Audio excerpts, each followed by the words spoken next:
The sun shone brightly in the sky as birds chirped happily. It was a beautiful day, one that Daniel had been waiting for his entire life. At 30 years old, he had finally achieved a great milestone, graduating from university. It had not been an easy journey. There were days he wanted to give up, nights he cried in frustration, and moments he doubted himself. But through it all, he kept going, believing that hard work would pay off. To celebrate his success, Daniel planned a grand feast. He spared no effort in making sure everything was perfect. He rented a large hall, decorated it with beautiful flowers, and ordered delicious food for his guests. He even hired a photographer to capture the special moments.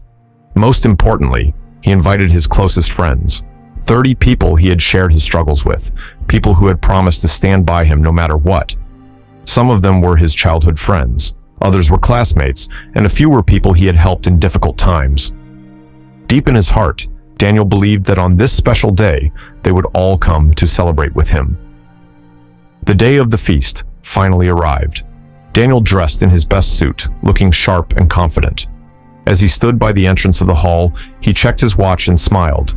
Any moment now, his friends would start arriving. Minutes passed, then an hour. The hall remained empty. Daniel's excitement slowly turned into worry. He picked up his phone and started calling his friends, but one by one, they gave different excuses.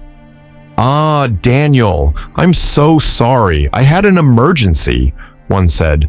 I completely forgot. My mind has been so busy lately, another admitted. I had something more urgent to attend to, someone else said casually. Excuse after excuse came in, and Daniel's heart sank. Out of the 30 people he had invited, only 3 showed up. The tables were set, the food was ready, and yet the hall remained mostly empty. Daniel forced a smile as he welcomed the 3 friends who came, but deep inside, he felt pain. He thought about all the times he had been there for his friends, helping them with their problems, celebrating their achievements, and offering support when they needed it. Yet, on his most important day, they couldn't do the same for him. A heavy realization settled in his heart. People are unreliable. No matter how much you love them, they can disappoint you. As Daniel sat down, looking at the empty seats, he suddenly remembered something his grandmother always told him. Put your trust in God alone. People will fail you, but God never will. At that moment, Daniel understood the meaning of those words. He had placed his hopes in human beings, expecting them to stand by him. But now, he realized that the only one who would never leave him was God.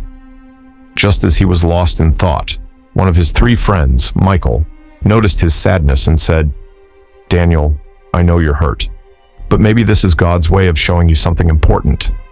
Daniel looked up, curious. What do you mean? He asked. Michael smiled. Sometimes God allows us to go through disappointments so that we learn where to place our trust. If you had 30 friends here today, you might have forgotten that it was God who helped you reach this point, not them. But now you see clearly, He is the one who has been with you all along. Daniel nodded slowly, the weight of Michael's words settling deep in his heart. At that moment, he made a decision. From this day forward, he would trust in God alone.